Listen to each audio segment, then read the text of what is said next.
The runaway horse came down Main Street like a bullet from God's own rifle, and Delia Tanner had exactly 3 seconds to decide if she was going to die behind a bank desk or do something about it. She dropped the ledger, hiked her skirts above her ankles, and ran straight into the street. The mare was wild-eyed, foam flying from her bit, reins tangling in her own hooves. A child stood frozen on the boardwalk directly in the animal's path, too frightened to move. Delia didn't think. She lunged, grabbed the child's shoulders, and shoved him sideways into the doorway of the general store, just as 1,200 pounds of panicked horseflesh thundered past close enough to tear her shawl. The world slowed. The horse screamed. Then a man's voice cut through the chaos, low and commanding, and a dark shape moved faster than anything that Big had a right to move. The stranger caught the mare's bridle with one hand, dug his heels into the dirt, and let the animal's momentum swing him around in a tight arc that should have dislocated his shoulder. Instead, he held on, murmuring something too soft for Delia to hear, and the mare's eyes rolled white, but her hooves stopped churning. Silence dropped over Main Street like a curtain. The stranger turned his head, and Delia felt the full weight of his attention, like a hand pressed to her chest.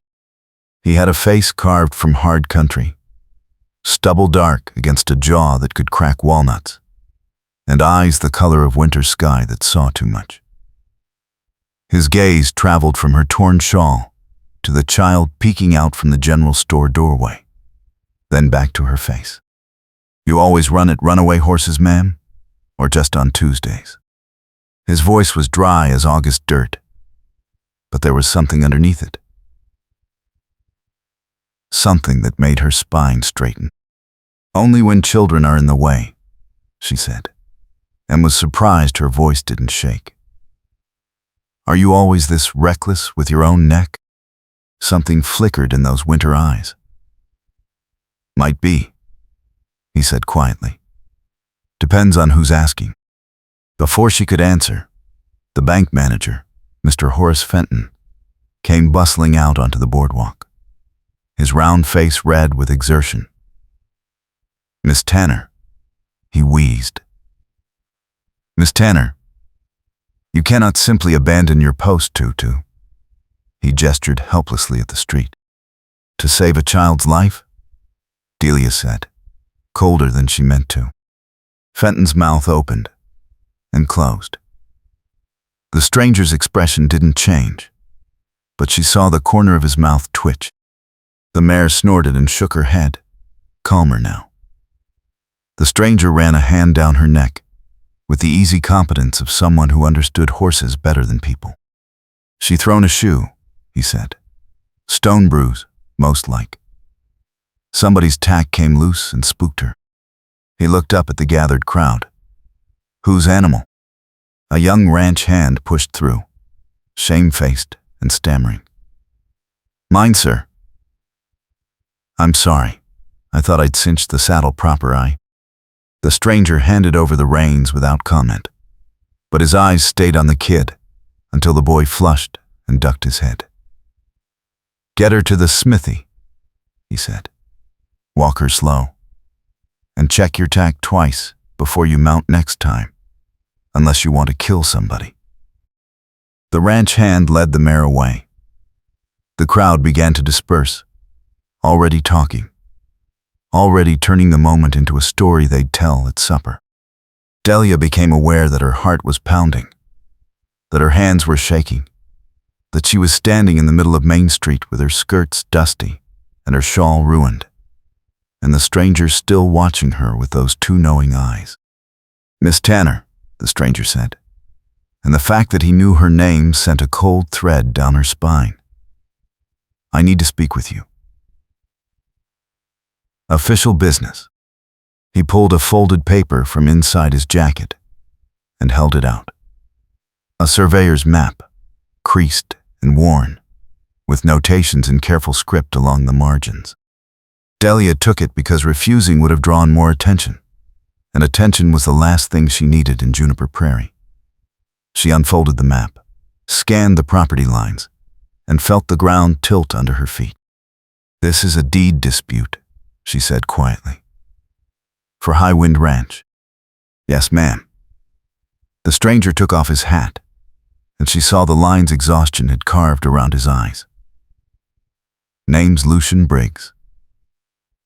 I've been hired to survey the water rights between High Wind and the Garrison spread.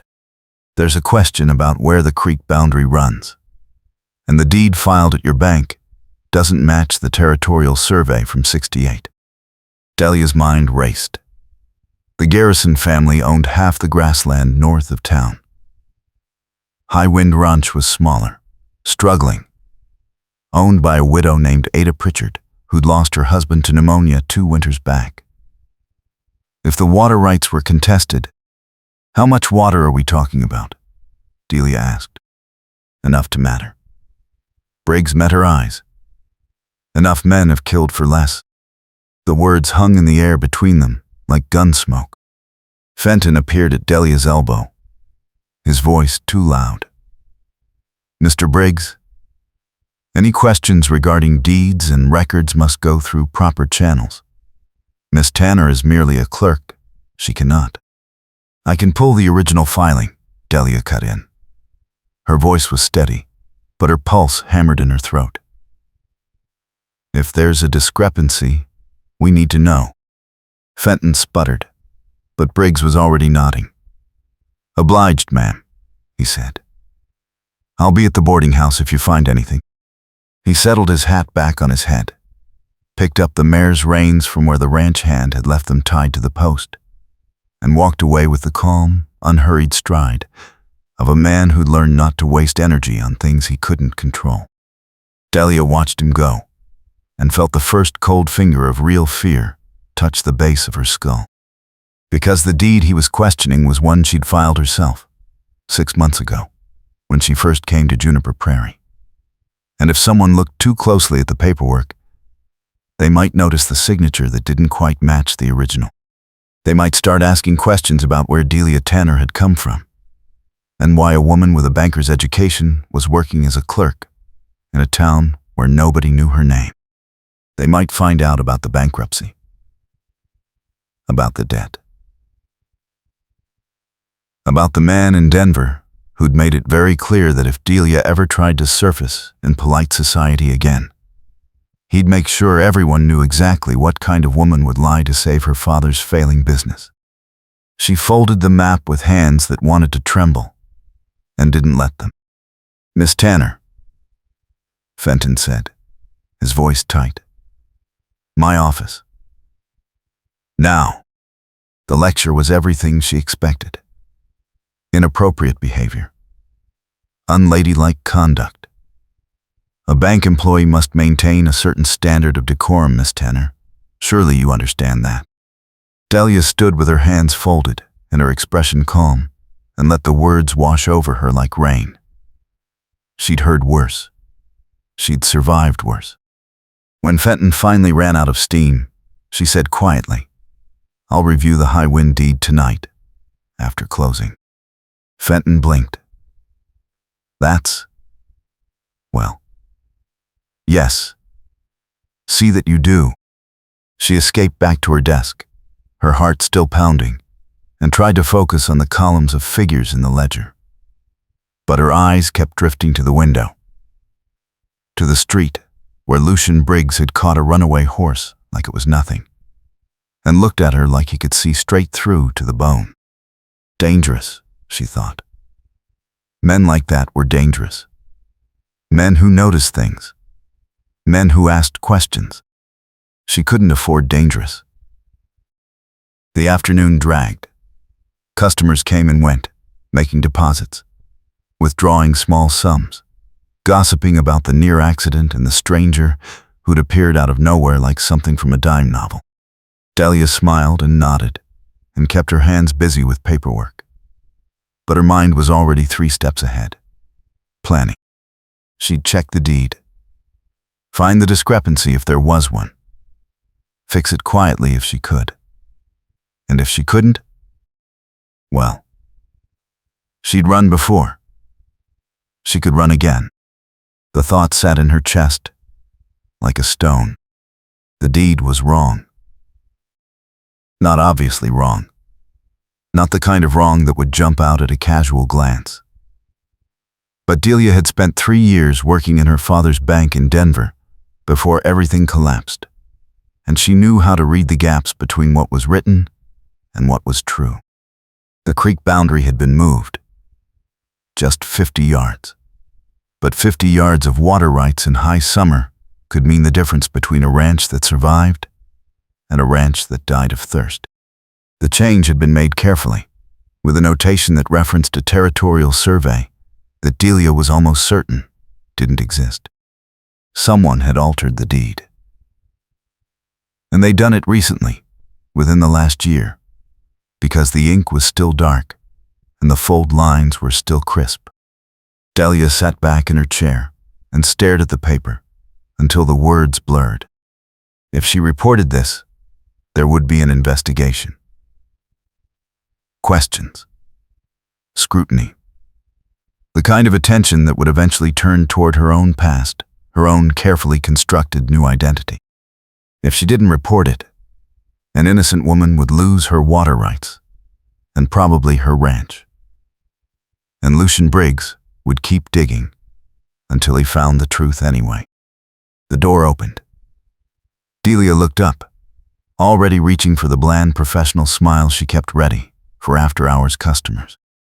Lucian Briggs stood in the doorway with his hat in his hands and mud on his boots. "Bank's closed, Mr. Briggs," Delia said. Her voice came out steadier than she felt. "I know." He stepped inside, closed the door quietly behind him. "Saw your lamp was still burning. Thought you might have found something." Delia's hands wanted to cover the deed. She kept them still. "I found a discrepancy," she said carefully. "The boundary notation doesn't match the territorial survey reference." Briggs crossed the room in 3 strides and leaned over her desk, his eyes scanning the document with the focused intensity of a hawk spotting prey. His sleeve brushed her shoulder. He smelled like horse and leather, and the clean sweat of a man who worked hard for his living. "Son of a bitch," he said softly. "Somebody moved it." "Yes." "Recently." "Yes." He straightened, and the look he gave her was complicated, layered with something she couldn't quite read. "You know who?" "No." Delia met his eyes. "But I intend to find out." That surprised him. She saw it flicker across his face, brief as lightning. "Why?" "Because it's wrong." The words came out sharper than she meant them to. "Because Mrs. Pritchard is a decent woman who's trying to hold her ranch together after losing her husband, and whoever did this is trying to steal from her." Briggs studied her for a long moment. Then he said quietly, "You're not from here." It wasn't a question. Delia's throat tightened. "No." "You running from something? Or toward something?" The question hit like a fist under her ribs. She stood up, putting the desk between them, putting distance between herself and those winter eyes that saw too much. "That's none of your concern, Mr. Briggs." "Maybe not." He settled his hat back on his head. "But I've been surveying land for 6 years, Miss Tanner, and I've learned a few things. One of them is that people don't usually hide in a place like Juniper Prairie unless they've got a powerful reason." Delia said nothing. Her hands gripped the edge of the desk hard enough to hurt. Briggs moved toward the door, then paused with his hand on the knob.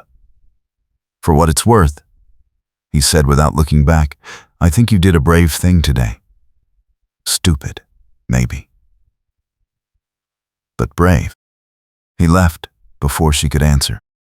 Delia stood alone in the darkening office, her heart pounding, and wondered if bravery and stupidity were really all that different when you were trying to deserve a peace you'd never earn. She locked the deed in the safe, blew out the lamp, and walked back to her rented room above the dressmaker's shop, with her shawl pulled tight and her eyes on the shadows. The next morning brought trouble wearing a smile. His name was Clayton Voss, and he walked into the bank at 10 o'clock with the easy confidence of a man who'd never heard the word no in his life. Tall, expensively dressed for Juniper Prairie, with smooth hands and a politician's handshake. "Miss Tanner," he said, his voice warm as whiskey. "I've heard such good things about you." Delia's stomach dropped, but her face stayed calm. "How can I help you, Mr. Voss?" "I'm here on behalf of the Garrison family." He set his leather case on her desk and opened it with a flourish. "We're in the process of consolidating several property holdings in the area, and I understand there's been some question about water rights on the High Wind property." Delia's fingers tightened on her pen. "That matter is currently under review by a territorial surveyor, Mr. Voss. I can't discuss." "Oh, I'm not asking you to discuss anything improper." Voss's smile never wavered. "I simply wanted to make sure all the relevant documents were in order. The Garrison family has been very good to this town, Miss Tanner. Very generous. They'd hate to see any, shall we say, confusion that might damage important relationships." The threat was wrapped in velvet, but it was still a threat. Delia set her pen down carefully. "The documents are in order, Mr. Voss. If you have concerns about the surveyor's findings, you'll need to take them up with the Territorial Land Office." Voss's smile thinned. Of course. He closed his case, but his eyes stayed on her face. "You know, Miss Tanner, I make it my business to know about the people who handle important matters in this town. It's curious, though. I can't seem to find much information about you before you arrived here. Almost as if you appeared out of thin air." Delia's heart slammed against her ribs, but her voice stayed level. "I came from Denver. My references are on file with Mr. Fenton." "Oh, I'm sure they are." Voss picked up his case. "I'm sure everything is perfectly legitimate. But you understand, in a small town like this, people talk. And sometimes they wonder about newcomers who seem a little too eager to keep to themselves." He tipped his hat. "Good day, Miss Tanner. I'm sure we'll be seeing each other again soon." He left. Delia sat frozen at her desk, her hands clenched so tight her nails bit into her palms. He knew. Maybe not everything, but enough to know she was vulnerable. Enough to use it. The door opened again. Lucian Briggs stepped inside, took one look at her face, and crossed the room in 2 strides. "What happened?" His voice was low, urgent. Delia shook her head. "Nothing." "A customer." Briggs glanced toward the door, then back at her. "Clayton Voss? You know him?" "Everybody knows him. He's Garrison's lawyer. Also the man who makes problems disappear when Garrison wants something and the law says no." Delia closed her eyes. Of course he was. "What did he say to you?" Briggs asked. She shouldn't answer. Shouldn't trust him. Shouldn't involve him in the mess that was her life. But the words came anyway. "He threatened me. Not directly. But he knows I'm hiding something. And he'll use it if I don't cooperate." Briggs was quiet for a long moment. Then he said, "Come with me." "What?" "Tonight. To High Wind Ranch. Mrs. Pritchard has a right to know what's happening, and I need to measure the creek boundary before Garrison's people muddy the water. Literally." He paused. "And I think you'll be safer out there than here in town until we figure out what Voss is planning." Delia stared at him. "You barely know me." No. But I know what it looks like when someone's trapped. And I know what happens to people who stand in Clayton Voss's way if they don't have anyone watching their back. Why do you care? The question burst out before she could stop it. Briggs met her eyes. Because you stood in front of a runaway horse to save a kid you didn't know. And because I've been where you are. Running from something that won't let go. Trying to deserve a second chance you're not sure you've earned. The words hit like a punch. Delia's throat closed. I have to work until 6, she managed. I'll be outside at 6:15. Bring a coat. Nights are cold this time of year. He left before she could argue. Delia sat at her desk, with her hands shaking, and her mind racing, and wondered if trusting Lucien Briggs was the smartest thing she'd ever done, or the last mistake she'd ever make. High Wind Ranch sat in a fold of land where the prairie began to wrinkle into hills, close enough to the creek to matter, and far enough from town to feel like another world. The ranch house was small, but solid, weathered gray wood, with a stone chimney and a porch that sagged slightly on one side. Corrals stretched behind the house, neat and well-maintained despite their age. A barn bigger than the house stood dark against the sunset, and in the paddock beside it, a paint mare watched their approach with ears pricked forward. Ada Pritchard met them at the door. She was a woman in her 40s, with iron gray hair pulled back in a severe bun and eyes that had seen too much loss to waste time on pleasantries. Mr. Briggs, she said. Her gaze shifted to Delia. Miss Tanner. I wasn't expecting company. Mrs. Pritchard. This is about your water rights, Briggs said. We need to talk. Inside, the ranch house was sparse, but clean. A single lamp burned on the table. Ada poured coffee without asking, and sat down with the weariness of someone who'd been on her feet since before dawn. Briggs spread the map on the table. Someone altered your deed, he said bluntly. Move the creek boundary 50 yards south. If it stands, you lose a third of your water access. Ada's face went still as stone. Who? That's what we're trying to find out. Briggs glanced at Delia. Miss Tanner found the discrepancy. Ada's eyes sharpened. You work for the bank. Yes, ma'am. Delia kept her voice steady. And I know the filing is fraudulent. But proving it and proving who did it are two different things. Garrison. Ada spat the name like poison. He's wanted this land since my husband died. Offered to buy me out twice. When I refused, he started making it hard. Blocked my access to the stockyard. Spread rumors I couldn't pay my hands. Now this. The bitterness in her voice was hard as bone. Briggs traced the boundary line on the map. I'll survey the actual creek line tomorrow. Document where it runs.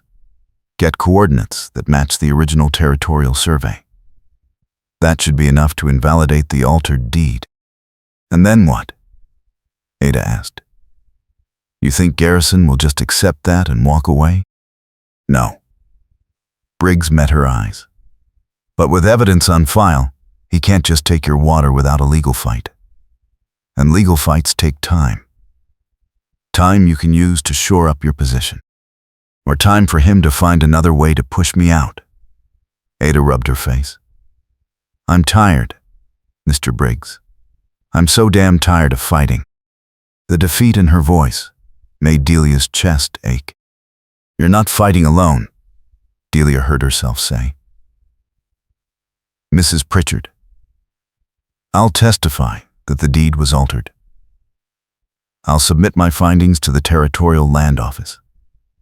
And I'll make sure Garrison knows that if he comes after you, he'll have to go through official channels where people are watching. Ada looked at her for a long moment. That could cost you, girl. Yes, ma'am. It could. Why would you risk that for me? Because someone has to. The words came out raw. Because I'm tired of being afraid. And I'm tired of watching people get hurt by men who think power means they can take whatever they want. Silence fell over the kitchen. Then Ada said quietly, "All right. Do what you need to do." Briggs stood. "I'll survey at first light. Miss Tanner, you should stay here tonight. It's a long ride back to town. And," he hesitated, "I think you'll be safer here." Delia wanted to argue, but he was right. If Voss had people watching her in town, leaving for the night might buy her time to think. Ada nodded. "I've got a spare room. It's small, but it's clean." "Thank you," Delia said. Briggs headed for the door, then paused. "Mrs. Pritchard, you have a horse that needs tending?" "I saw a paint mare favoring her left foreleg." Ada's expression softened slightly. "That's Juniper. She tangled with barbed wire last week. I've been poulticing it, but she's stubborn about letting me near." "I'll take a look," Briggs said. "If you don't mind." They went out to the paddock together, Delia following because she didn't know what else to do. The paint mare watched their approach with wary eyes, but when Briggs held out his hand and spoke low, she took 2 hesitant steps forward and snuffed his palm. "Easy, girl," Briggs murmured. "Let's see what you've done to yourself." He ran his hands down the mare's leg with a gentleness that surprised Delia. The horse stood still, trembling slightly, but trusting, while Briggs examined the wound. "It's clean," he said after a moment. "Healing well, but she needs the wrapping changed." "You have bandages?" Ada went to fetch supplies. Delia stood at the fence rail, watching Briggs work, watching the way his hands moved with absolute certainty and care. "You're good with horses," she said. "Had to be." He didn't look up. Grew up on a ranch in Texas. Horses were easier than people. "What happened?" "Lost it. Bad drought. Bad debt. Bad choices." His voice was flat. "My father drank himself to death trying to forget, and I left before I followed him down. I'm sorry." "Don't be." He finished wrapping the mare's leg and straightened. "I learned something. You can't run from the past, but you can choose what you do with it." Delia's throat tightened. "Is that what you're doing? Choosing?" "Every day." He turned to look at her, and in the fading light his eyes were shadowed and distant. "Every single day." Ada returned with the bandages and watched Briggs finish with an approving nod. "You've done this before?" "Yes, ma'am." "You looking for work?" "I could use a hand who knows horses." Briggs shook his head. "I appreciate the offer, but I've got a contract to finish. After that, well, I'll be moving on." Something twisted in Delia's chest at those words. Moving on. Of course he was. Men like Lucian Briggs didn't stay. They drifted from job to job, town to town, always one step ahead of whatever they were running from. Just like her. Ada led them back to the house. The spare room was exactly as promised. Small and clean, with a narrow bed, and a washstand, and a window that looked out over the dark prairie. Delia thanked her, closed the door, and sat on the edge of the bed, with her hands folded and her thoughts spinning. She'd made a choice tonight. Committed herself to a path that would bring scrutiny, questions, danger. And for what? for a woman she barely knew. A ranch that wasn't hers. A fight that wasn't her responsibility. But it felt right. For the first time since fleeing Denver, since rebuilding herself as someone new, since learning to live with the weight of shame and debt and secrets, she'd done something that felt right, even if it cost her everything. She lay down without undressing, pulled the thin blanket over her shoulders, and listened to the night sounds of the ranch. Horses moving in the paddock, wind in the grass, the distant yip of a coyote. And through the wall, low and muffled, Lucian Briggs's voice as he spoke with Ada about survey routes and legal strategies and what came next. Delia closed her eyes and felt something loosen in her chest. Something she hadn't even known was clenched tight. She slept. The storm came just after midnight. Delia woke to thunder, like the world splitting open, and rain hammering the roof hard enough to shake the walls. She sat up, disoriented, her heart pounding. A crash from outside, shouting. Then, Ada's voice, sharp and urgent. "The barn!" Delia grabbed her coat and ran. The yard was a chaos of wind and rain and darkness. Lightning flashed, illuminating the barn's open door swinging wildly on its hinges. Ada stood in the doorway of the house, lantern raised, her face grim. "Roof's coming down," she shouted over the storm. "We need to get the horses out." Briggs was already running toward the barn. Delia followed without thinking, rain soaking through her coat in seconds, mud sucking at her boots. Inside, the barn was a maelstrom of panicked animals and falling debris. The paint mare screamed, rearing against her stall door. 2 other horses kicked and plunged. Above them, a section of the roof sagged ominously, timbers groaning under the weight of water. Briggs grabbed a halter from the wall and moved toward the paint mare. "Get the others," he shouted to Delia. "Don't try to lead them, just open the doors and get out of the way." Delia's hands shook as she fumbled with the first stall latch. The horse inside, a bay gelding, lunged past her the moment the door swung open, nearly knocking her down.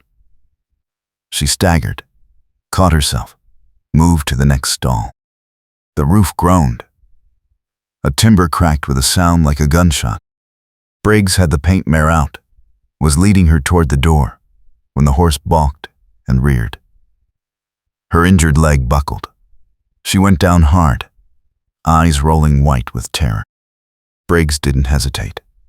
He dropped to his knees beside the thrashing mare, got his arms around her neck, held on while she struggled.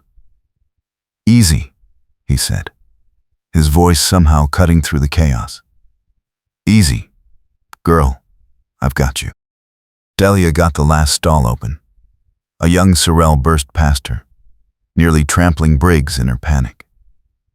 The roof groaned again, louder, and Delia looked up just in time to see a beam start to fall. She screamed a warning. Briggs looked up, saw it coming, and made a choice. He threw himself over the mare's body, shielding her head with his own. The beam came down. It caught him across the shoulders and upper back, a glancing blow that would have crushed his skull if he hadn't been lower. He grunted, a sound of pure pain, but he didn't let go of the mare. Delia was moving before she thought. She grabbed the beam with both hands, braced her feet, and pulled with everything she had. It was impossibly heavy, soaked with rain, but adrenaline made her strong. The beam shifted, slid, fell away.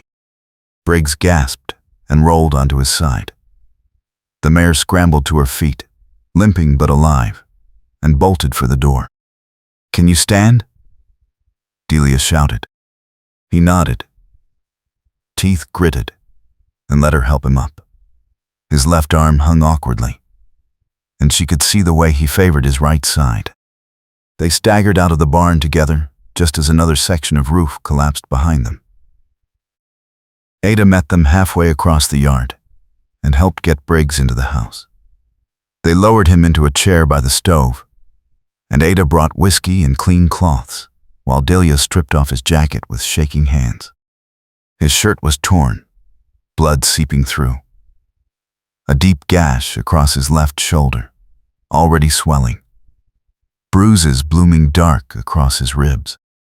"He's going to need stitches," Ada said grimly. "And we should get the doctor." "No doctor." Briggs's voice was rough. "Can't afford questions right now." Ada met Delia's eyes. "You ever stitch a wound?" "No." Delia's stomach turned. "But I'll try." It took an hour. An hour of needle and thread, and Briggs's jaw clenched so tight she thought his teeth would crack. He never made a sound except for hard, controlled breaths. Never flinched, except when she hit a spot that went deeper than the rest. When it was done, she wrapped his shoulder with clean bandages and sat back with her hands shaking so badly she had to clasp them together to make them stop. Ada brought more whiskey. "Drink," she ordered, and neither Delia nor Briggs had the strength to argue. The storm raged outside. Inside, the three of them sat in silence while the lamp burned low and the reality of what had happened settled over them like dust. "You saved that horse's life," Ada said finally, looking at Briggs. "Damn fool thing to do." "She's a good horse," Briggs said. "Didn't deserve to die scared." "You could have died." "Could have." "Didn't." Ada shook her head and stood. "I'm going to check on the other animals. You two rest. Don't do anything stupid." She left. The silence stretched. Delia said quietly, "Why did you do that?"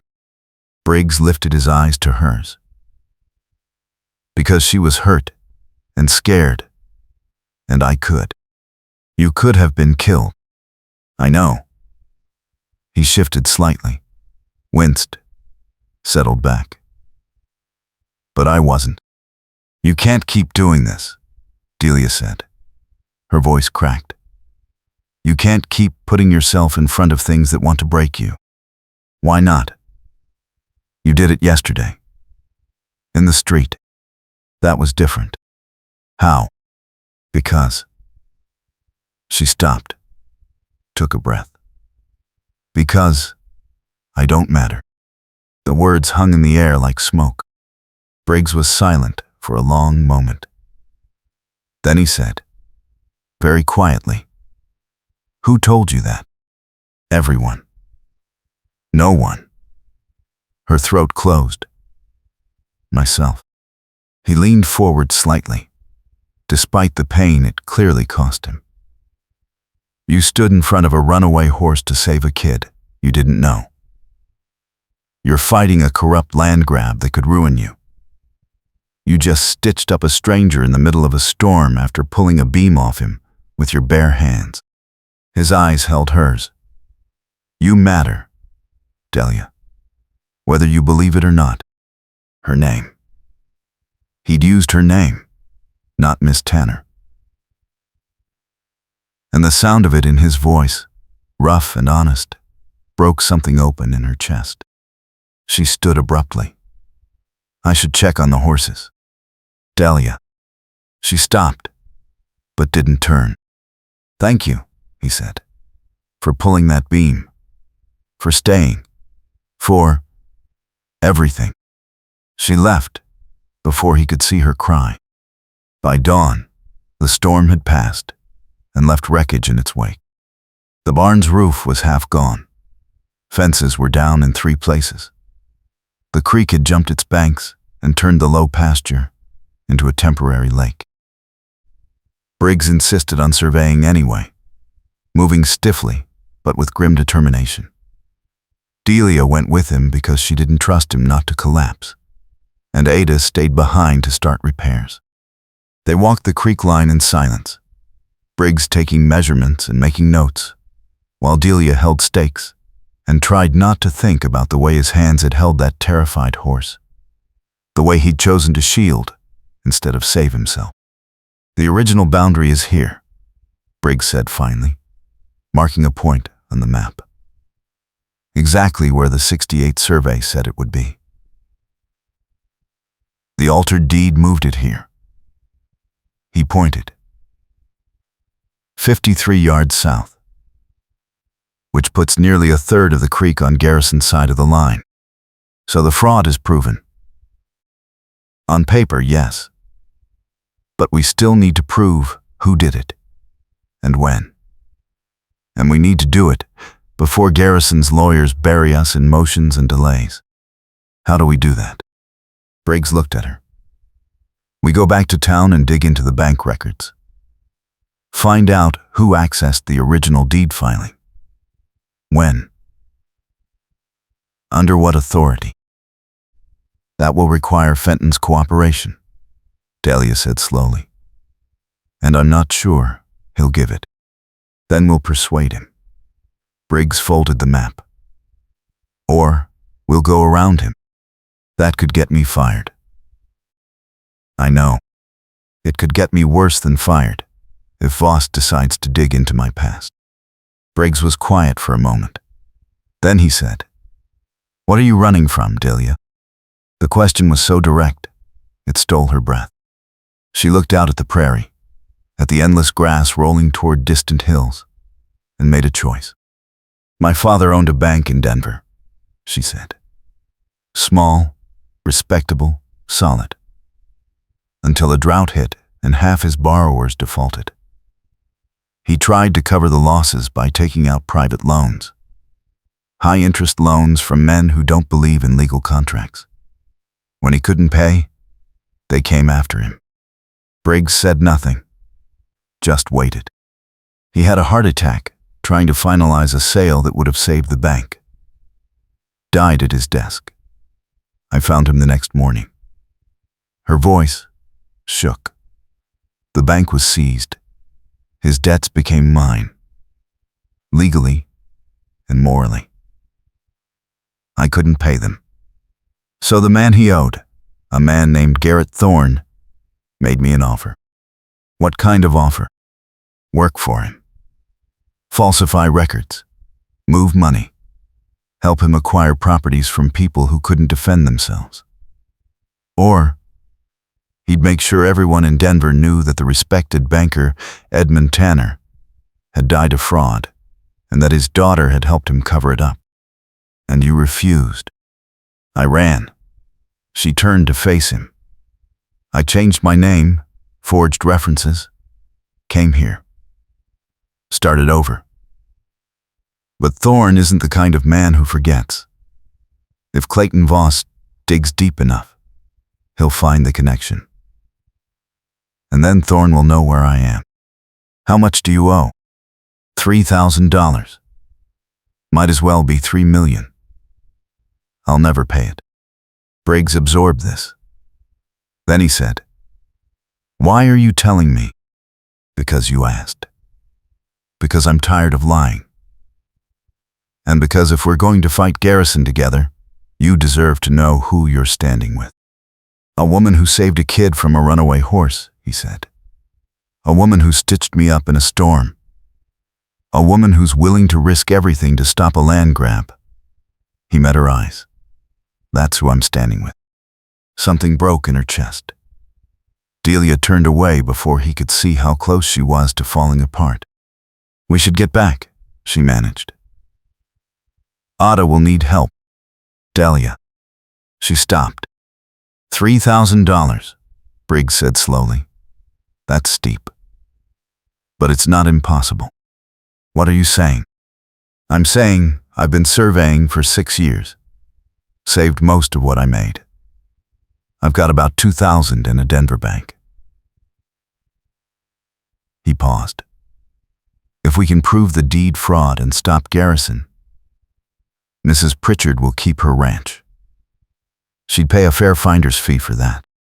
Between what I have and what she could spare, we might be able to settle your debt. Delia stared at him. You'd give me $2,000. Loan it. We'd draw up a contract. Why would you do that? Because I know what it's like to be trapped by debt that isn't really yours. His voice was rough. Because I know what it's like to run until you forget what you're running toward. And because he stopped, took a breath. Because I think you and I might be after the same thing. A reason to stop running. Her throat closed. Lucian, don't answer now. Think about it. But Delia, whatever you decide, I'm not walking away from this fight. Garrison doesn't get to win just because he's used to winning. They walked back to the ranch in silence, but something had shifted between them. Something fragile and fierce and terrifying. They made it back to town by noon. Fenton was waiting at the bank with a face like a thundercloud. Miss Tanner, his voice was ice. My office. Now. Delia glanced at Briggs. He gave her the smallest nod and stayed in the main room, close enough to hear if she called out. Inside Fenton's office, the manager stood behind his desk with his arms crossed. I've had a visit from Clayton Voss, he said. He informed me that you've been interfering in a legal matter that does not concern you. The water rights matter concerns this bank, Delia said evenly. A deed filed here was fraudulently altered. That makes it our concern. Voss assures me the deed is in perfect order. Mr. Voss is lying. Fenton's face went red. Miss Tanner, you will not make accusations. I have proof. Delia pulled the survey notes from her pocket and set them on Fenton's desk. Mr. Briggs conducted a territorial survey this morning. The creek boundary is 53 yards north of where the altered deed claims. The original filing in our vault matches the survey. The current deed on record does not. Fenton stared at the papers. Someone could have altered the old filing to match the survey. No. The ink is 60 years old, and the paper is brittle. The alteration was made to the active deed within the last year. Delia leaned forward. Sir, someone accessed our records and committed fraud. If we don't investigate, we're complicit. And if we do investigate, Voss will make trouble for this bank and everyone in it. Fenton's voice dropped. Miss Tanner, I hired you because you were competent and quiet. I did not hire you to make enemies of the most powerful family in the territory. You hired me to handle records honestly, Delia shot back. That's what I'm doing. Fenton's jaw worked. You're dismissed. Effective, immediately. The words hit like a slap. Delia's hands clenched. You're firing me for doing my job. I'm firing you for insubordination and poor judgment. Fenton's eyes were hard. Collect your things and leave. Delia stood there for a moment, fury and fear warring in her chest.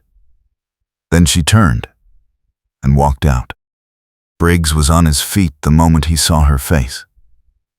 What happened? I'm fired. He went still. Then he nodded once, picked up his hat, and followed her outside. They stood on the boardwalk in the bright midday sun, while the town moved around them, oblivious. I'm sorry, Briggs said quietly. Don't be. Delia's voice was shaking. I knew it was a risk. I made a choice. What will you do now? I don't know. She looked down at her hands. Without a job, I can't stay here. Without references, I can't get another position. And if Voss keeps digging, She stopped. Briggs was quiet for a long moment. Then he said, "Marry me." Delia's head snapped up. "What?" "It's a business arrangement." He spoke quickly, as if the words needed to come out fast or not at all. "You need protection and a way to stay in the territory. He paused. "I need someone who won't let me disappear. We draw up a contract. 1 year. I loan you the money to settle your debt. You help me finish this job and make sure Garrison doesn't bury the fraud.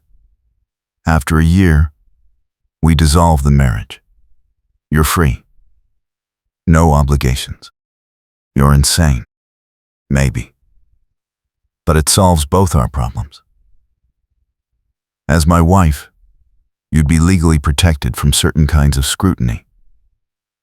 Voss couldn't pressure you the same way. And Thorne, if he comes looking, he'd have to go through me." "This is absurd," Delia said. "We barely know each other. I know you're brave and honest, and you stitch a wound without flinching. I know you'd rather fight than run, even when running is safer." His voice gentled. "And I know what it's like to need a reason to believe you deserve the peace you're trying to find." Delia's throat closed. "This isn't a real marriage." "No. It's a bargain. 1 year of pretending, then freedom. But while it lasts, we protect each other. We finish what we started." "Why?" she whispered. "Why would you do this?" "Because I'm tired of drifting. Because I want to be the kind of man who stands for something. And because..." He stopped. Looked at her with those winter eyes that saw too much. Because loneliness is heavier when you carry it alone. The words hit like a fist under her ribs. The crowd moved around them. A wagon rattled past. Somewhere a dog barked. Delia said, 1 year. 1 year. Briggs agreed. "And then we're done. And then we're done." She took a breath. "All right. Let's do this." They were married 2 days later, by a circuit judge, passing through Juniper Prairie. Ada stood as witness, her face carefully neutral but her eyes sharp. The ceremony took 7 minutes. Briggs produced a ring from somewhere. A simple gold band that was slightly too large for Delia's finger. She slid it on and felt the weight of it like a promise she didn't know how to keep. When the judge pronounced them married, Briggs kissed her cheek, formal and brief. And she felt the warmth of his breath and the scratch of stubble, and something in her chest twisted tight. They signed the papers, filed the certificate, walked out into the afternoon sun as husband and wife. The scandal hit town by evening. By the next morning, everyone knew. The bank clerk who'd gotten herself fired had married the surveyor she'd been helping. There were whispers about impropriety, about conspiracy, about what kind of woman married a man she barely knew. Delia heard them and kept her spine straight and her face calm. Briggs moved his things to a rented room above the dressmaker's shop. It was small, barely big enough for one person, let alone two, but neither of them complained. They worked out an arrangement in silence. He took the floor. She took the bed. They didn't talk about it. At night, lying in the dark with the sound of his breathing 6 feet away, Delia stared at the ceiling and wondered what she'd done. She'd tied herself to a man who'd offered her protection and money, and a way out of the trap she'd built for herself. But the bargain didn't account for the way her heart kicked when he looked at her. Didn't account for the memory of his hands gentle on a terrified horse. His body shielding something vulnerable. His voice rough when he said, "You matter." This was supposed to be simple. 1 year. Then, freedom. But nothing about Lucian Briggs felt simple. The fight with Garrison escalated fast. 3 days after the wedding, Voss showed up at High Wind Ranch with a court order demanding access to the disputed creek boundary. Briggs met him at the property line with the territorial survey in hand and told him politely to go to hell. Voss smiled his politician's smile and left.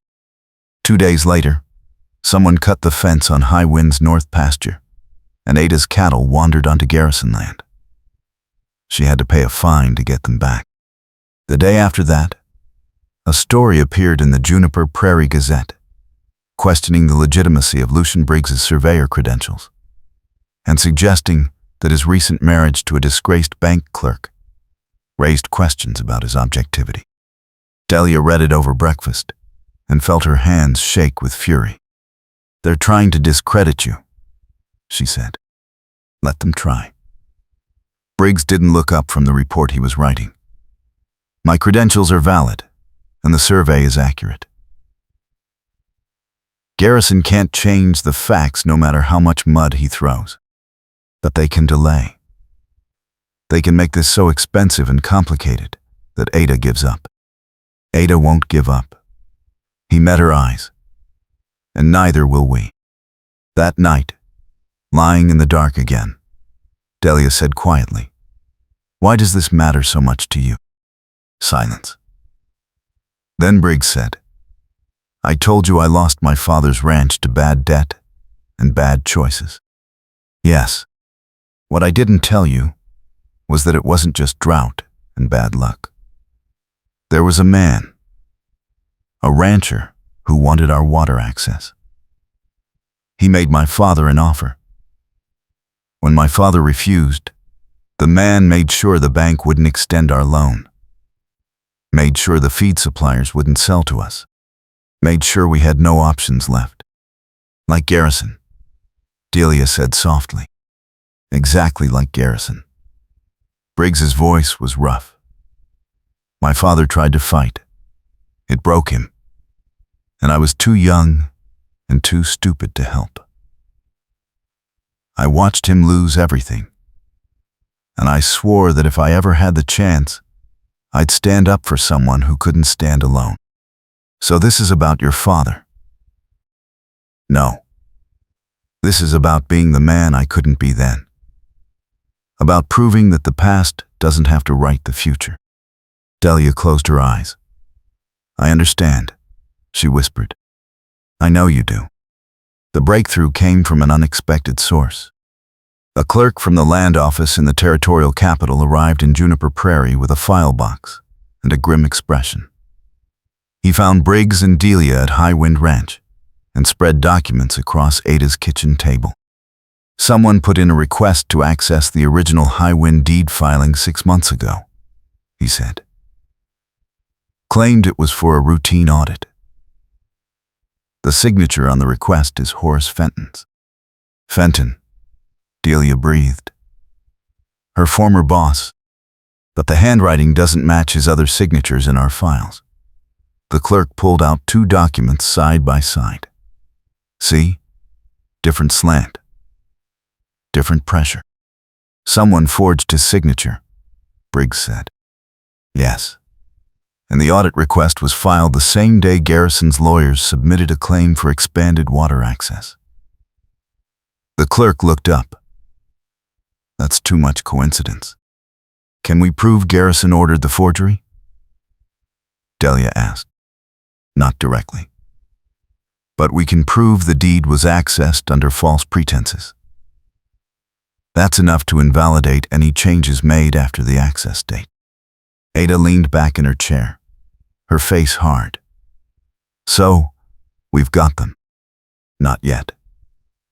The clerk's expression was serious. "Garrison's lawyers will argue procedural errors, challenge the survey, drag this through appeals. You need something more. Something public that forces the court to act fast." "Like what?" Briggs asked. "Like a witness who saw the forgery happen. or evidence that Garrison bribed someone. Or he hesitated. Or an event so public that ignoring it would be politically impossible. They stared at each other. Then Ada said slowly, "There's a town meeting next week. Quarterly gathering, everyone attends. If we brought the evidence there, made it public before Garrison could suppress it, Voss would shut us down before we got 3 words out," Delia interrupted. "He has the mayor in his pocket. Not if we had leverage." Briggs stood and started pacing. Something that made it too risky for Garrison to silence us. Like what? Like proof that Garrison's been running this scam on other properties. Briggs turned to the clerk. "Are there other deed disputes in the territory involving water rights?" The clerk nodded slowly. 4 in the last 2 years. All settled quietly in Garrison's favor. "Check them." Briggs's voice was hard. "Look for the same pattern. Forged access requests, altered boundaries. If we can show this is a systematic fraud, not just one bad deed, it becomes a territorial crime," Delia finished. "Too big to bury." The clerk gathered his papers. "I'll look into it. Give me 3 days." He left. The 3 of them sat in silence. "This is dangerous," Ada said finally. "If Garrison realizes what we're doing, he'll come after us," Briggs finished. "Yes." Delia felt the weight of it settle over her like a stone. "But we have to try." Briggs looked at her across the table. "If this goes wrong, Voss will dig into your past. Thorne will find you. I know.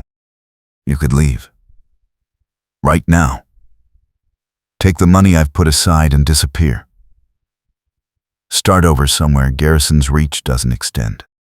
Is that what you want?"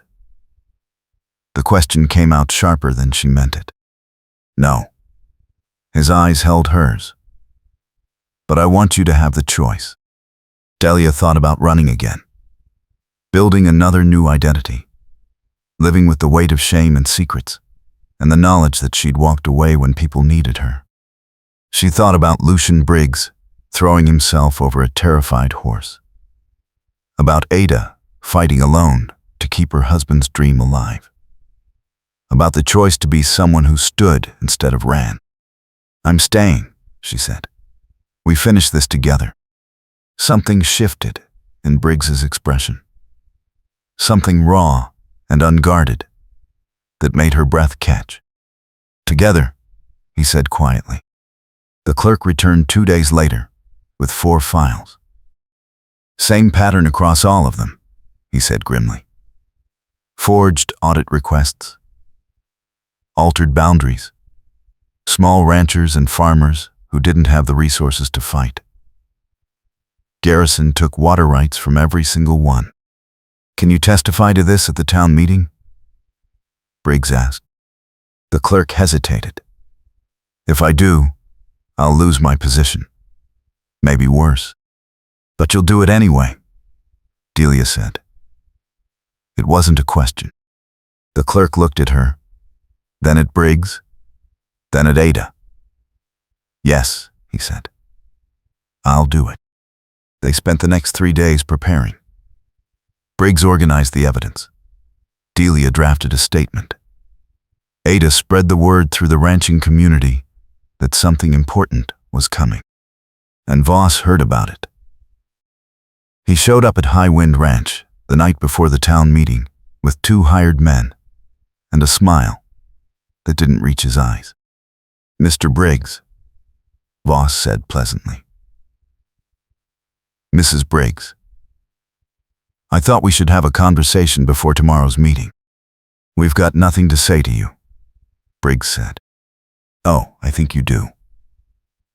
Voss gestured to one of his men, who produced a folder. "This is a notice of complaint filed with the territorial marshal. It alleges that you, Mr. Briggs, have been conducting unauthorized surveys and falsifying land records for personal gain. That's a lie, Delia said. Is it? Voss opened the folder. Because I have affidavits from 3 witnesses who claim you offered to alter deed boundaries in exchange for payment. Manufactured evidence, Briggs said flatly. Perhaps. But it will take months to disprove. Months during which you'll be under investigation and unable to work. Months during which your wife, Voss turned his smile on Delia, will be without income or protection. Vulnerable to certain, shall we say, outstanding debts. Delia's blood went cold. He knew about Thorne. Here's what's going to happen, Voss continued. You'll withdraw your claims about the high wind deed. You'll leave town quietly. And in exchange, these charges will disappear. Along with any inconvenient information about Mrs. Briggs's past. Briggs took a step forward. His voice was soft and deadly. Get off this property. Voss's smile vanished. You're making a mistake, Briggs. Garrison owns this territory. You can't win. Watch us, Briggs said. Voss stared at him for a long moment. Then he nodded to his men and turned to leave. But at the bottom of the steps he paused. The town meeting is tomorrow at 6, he said without looking back. If you show up, you'll regret it. They watched him ride away. Ada came out onto the porch with a rifle in her hands. That was a direct threat. Yes, Briggs said. Which means we're close to something that scares them. Or something that's going to get us killed. Delia said quietly. Briggs turned to her. You can still walk away. She met his eyes. I'm not walking away. Not from this. Not from you. The words hung in the air between them, meaning more than she'd intended. Briggs's expression shifted. Delia, we should get some rest, she interrupted. Tomorrow's going to be a long day. That night, lying in the dark of Ada's guest room, Delia stared at the ceiling and listened to Briggs breathe in the room next door. This marriage was supposed to be a bargain. Protection and money in exchange for a year of pretending. Clean. Simple. Temporary. But somewhere between the runaway horse and the collapsing barn, between the storm and the survey and the choice to stand together, it had become something else. Something real and terrifying, and more than she knew how to carry. She thought about the way he'd looked at her on the porch, the way he'd said her name. She thought about the weight of the ring on her finger, and what it would feel like when the year was over, and she had to take it off. And she knew, with a clarity that stole her breath, that she was in love with Lucien Briggs. She was in love with a man she'd married as a business arrangement, a man who'd promised her freedom and expected nothing in return, a man who was going to walk away in 8 months and 3 weeks and never look back. The realization should have broken her. Instead, it made her decision easier. Tomorrow, they'd fight. They'd stand in front of the whole town and expose Garrison's fraud. They'd risk everything. And when it was over, when the year ended and Lucien left, she'd let him go. Because he'd given her something more valuable than protection or money. He'd given her the chance to be someone worth being. The town meeting was standing room only. Every rancher, farmer, shop owner, and citizen of Juniper Prairie packed into the church that served as town hall. Garrison sat in the front row with Voss beside him, his expression bored and confident. The mayor, a thin man named Howell, who owed Garrison more favors than he could count, called the meeting to order and began working through routine business. Briggs and Delia stood at the back with Ada and the territorial clerk, waiting. When the mayor finally asked if there was any new business, Briggs raised his hand. "I have a matter of public fraud to report," he said. His voice carried clear to the rafters. The room went silent. Garrison's expression didn't change, but Voss leaned forward slightly. The mayor frowned. "Mr. Briggs, if you have a personal complaint..." "This isn't personal. It's a territorial crime." Briggs walked forward, and Delia followed, her heart pounding so hard she thought everyone must hear it. "Over the past 8 weeks, we've uncovered evidence of systematic deed fraud targeting small landholders across this region." The crowd erupted. The mayor banged his gavel. "Mr. Briggs, this is highly irregular. The High Wind Ranch deed was altered 6 months ago to change water rights boundaries." Briggs continued, his voice rising over the noise. "The alteration was made after someone used a forged audit request to access the original filing at the Territorial Land Office." "That's a serious accusation," the mayor said tightly. "Do you have proof?" The territorial clerk stepped forward and set his file box on the table. "I have the forged request," he said. "I have the original and altered deeds. And I have evidence of 4 other properties where the same fraud was committed." The room exploded into chaos. Garrison stood. His voice cut through the noise like a blade. "This is absurd. A desperate attempt by a failed surveyor and a disgraced bank clerk to extort money from..." Delia interrupted him. She didn't plan to. But rage gave her courage.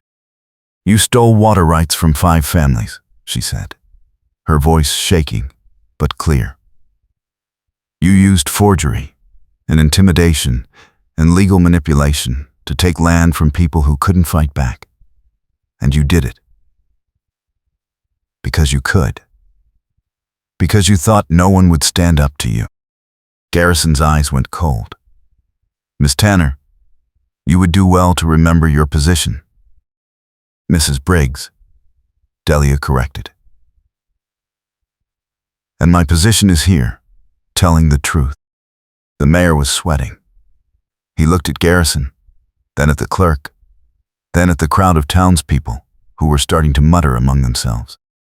"I move that this evidence be submitted to the territorial marshal for investigation," Briggs said.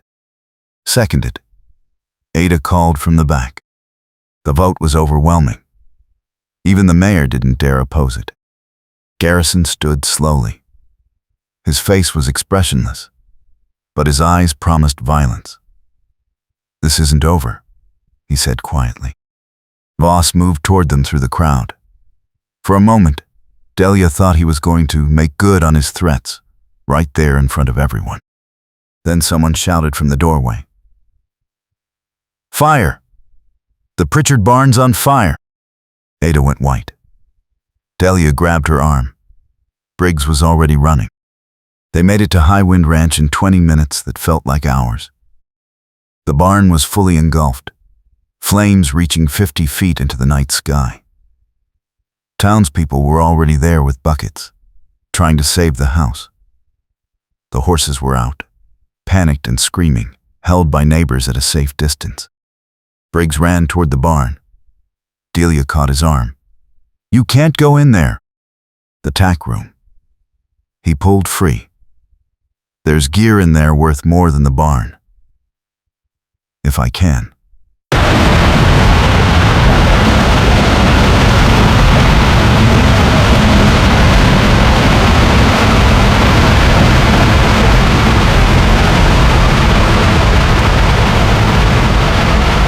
"If I can." "You'll die!" "I know what I'm doing." He ran. Delia screamed his name. Ada grabbed her before she could follow. Then someone else shouted, "There's a man inside. I saw someone in there." Briggs heard it. Stopped. Turned back to the barn. and ran inside. Time stopped. Delia stood frozen, her lungs full of smoke and her heart full of prayer. She counted seconds. 10, 20, 30. The barn groaned. Part of the roof collapsed inward with a roar of sparks and flame. 50 seconds. 60. Then two shapes stumbled out of the smoke. Briggs, his jacket smoldering, half carrying a man who was coughing and retching. The crowd surged forward. Someone threw a blanket over Briggs to smother the embers. The rescued man collapsed, gasping. Delia recognized him, one of Garrison's hired hands, the kid who'd let his horse bolt weeks ago. Briggs dropped to his knees, coughing. Delia reached him and grabbed his face in both hands, checking for burns, for injuries, for anything that said he was hurt. "I'm fine," he rasped. "I'm fine." "You stupid, stupid man," she sobbed. "You could have died." Had to get him out. He looked up at her, his eyes red and streaming. Couldn't let him burn. The kid was crying. "I'm sorry," he choked out. "Mr. Garrison, he paid me to set it. Said it was just to scare her. I didn't know anyone would be inside. I'm sorry." His confession rang out clear. A dozen witnesses heard it. Someone went for the marshal. Someone else started organizing a real firefighting line. The barn was lost, but they saved the house and outbuildings. Delia didn't let go of Briggs. She held his face in her hands and looked at him with her heart breaking open and said, "Don't you ever do that again." "Can't promise that," he said roughly. And then, quieter, "Delia, She kissed him. She didn't plan it. Didn't think about witnesses or propriety, or the fact that their marriage was supposed to be a bargain with an expiration date. She just kissed him, there in the firelight, with smoke in her lungs and tears on her face, and poured 8 weeks of fear and hope, and something that felt dangerously like love into it. He went still for half a heartbeat. Then his hands came up, one on her waist and one cupping the back of her head, and he kissed her back like she was air and he'd been drowning. When they broke apart, he was staring at her with an expression she couldn't read. "Delia," he said. His voice was wrecked. "This wasn't supposed to." "I know," she whispered. "I know what we agreed. But Lucian, I can't. I don't." She stopped, took a breath. "I don't want the bargain anymore." "What do you want?" "You," she said simply. "Not for a year, not as a business arrangement. You. If you'll have me." He made a sound that was half laugh, half sob. "If I'll have you? Delia, I've been half in love with you since you ran in front of that damn horse. I offered you the bargain because I didn't think I had a right to offer anything else." Her breath caught. "You love me? God help me, yes." He pulled her close, rested his forehead against hers. "I love you. And I'm terrified you'll realize you can do better and—" "I can't," she interrupted fiercely. "There is no better. There's just you. Reckless and brave and too good for the world we live in.